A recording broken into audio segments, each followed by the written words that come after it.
You are born high up, very high up, in a nest perched precariously on a tree branch. It's anything but sturdy. No concrete, no blueprints, just a pile of dry twigs stacked together and a whole lot of hope that it won't collapse.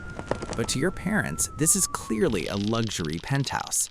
They fly back and forth, cawing at the top of their lungs as if they've just closed a multi-million-dollar real estate deal. Inside the nest, things quickly spiral into chaos. You aren't the only one. Your siblings are numerous, loud, and most importantly, hungry. Very hungry. There's no such thing as fair portions here. If you want to eat, you have to scream louder than everyone else. Mouth wide open, neck stretched to the limit, emitting a sound that even you aren't sure is a bird's chirp or a siren. Your mother stays behind, keeping you warm and standing guard. Your father, meanwhile, has basically turned into a full-time delivery driver. He flies off and returns over and over, bringing back all sorts of things. Worms, insects, and occasionally things that look like they shouldn't be in any bird's diet. But you're in no position to complain. The food is pre-chewed, which sounds convenient, but in reality, well, don't think too much about it. When it hits your throat, you swallow immediately, no questions asked. Sometimes a few other crows stop by to help. You don't know who they are, only that they work incredibly hard without getting paid. It seems that even in the avian world, unpaid interns are a real thing. Day by day, you grow, surprisingly fast. And the bigger you get, the more you eat. The already cramped nest becomes even tighter. You jostle, push back and forth, trying to keep your balance on a structure of questionable stability. Out there is a vast world, but for now, you don't care. Your biggest concern at this moment? Don't fall out of the nest. Because if you do, you're pretty sure you won't bounce. About a month later, your mother decides it's time for you to learn to fly. You don't recall ever signing up for this class, but clearly, opting out isn't an option. You look down, far, very far. Then you look back at your wings. They're still suspicious. But your mother doesn't care. She just stands there, giving you a look that says, jump. And you jump. For the first time, you flop your wings frantically like a broken fan, plummeting until you belly flop onto a lower branch. It doesn't hurt much, it isn't pretty at all, but you're still alive, so you'll take it. The second time is worse. You slip entirely. You fall straight to the ground, crashing into a pile of dry leaves. If anyone asks, you'll say you were intentionally testing a soft landing. No one asks. The following days are a streak of constant failures. You fly, you fall, you collide with branches at angles that would make physics shake its head. But then, somehow, you start to keep yourself in the air a little longer. I'm fine. And This then is just a you're new actually technique. flying. The sensation is incredible, until you realize one minor problem. You have no idea how to land. You aim for a branch, calculate, roughly, and slam into it sideways like a winged rock. But at least you're airborne now. Progress is progress. And now everyone expects you to keep up. Your mother glides through the canopy with ease while you flop behind her like a tethered kite. There's no time for breaks. In the sky, hawks are always watching, and you, with your experimental flight skills, look like a free meal. Then comes the matter of foraging. Your mother points to the ground, a bug. You dive down with absolute confidence and end up with a beak full of dirt. The bug is gone. Your mother looks at you. That look says a lot, and none of it is positive. But you learn. You start to observe the older crows, the way they flip leaves, dig through soil, and pull out stuck bits. You mimic them, clumsy at first, then a little better. You're still not good at it, but you're surviving. And for a crow, that's already a decent start. Then comes a moment when you realize your little family isn't everything.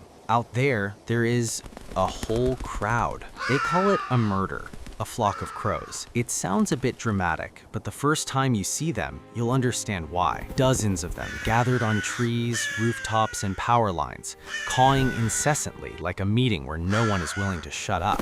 And now, you are a part of it. There is no welcome ceremony, no rookie orientation. You just merge in. Foraging with the flock is your first real experience. One crow spots food, maybe a scrap of bread, an open trash bag, and within seconds, the whole murder descends. No one shares portions. No one is polite. This isn't cooperation. This is organized chaos. You dive in, trying to snatch something before it disappears. Sometimes you win, sometimes it's robbed right out of your beak. Welcome to social life. But the murder isn't just about chaos, it's also an early warning system. The moment a single crow spots danger, a hawk, a cat, anything suspicious, the entire flock reacts instantly. The calls change, they become sharp and urgent. You don't need to understand the details, you just need to do one thing. Fly for cover. You join the chorus too. Honestly, sometimes you aren't sure if you're screaming because of danger or just because, well, everyone else is screaming. Slowly, you begin to understand the rules of the game. Which crow to avoid, which one you can borrow food from, when to approach, and when to pretend you haven't seen a thing. Communication isn't just about sound, it's about posture, distance, and the look in their eyes. And then there are the humans. They accidentally become your greatest food source. They leave behind crumbs, leftovers, things you can scavenge. You learn to watch them when they're distracted, when it's safe to move in. But not all of them are friendly. Some people shoo you away, very enthusiastically. That's fine. You remember faces, and if they make your life difficult once, you'll make sure they won't forget you the second time. Life in the murder is loud, messy, and sometimes a bit overwhelming. But one thing is clear. Alone, you are just a bird. But in the murder, you are part of something much, much bigger. As you grow older, you start spending less time with your family.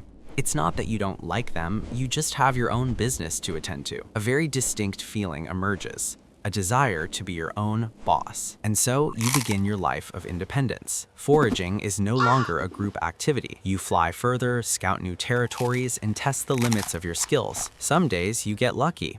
A whole sandwich left behind on a park bench. You touch down, look around, and find no one to fight for it. A rare victory. Then there are days you pick up a stray piece of plastic, trying to swallow it before realizing this isn't food. You spit it out and pretend nothing happened.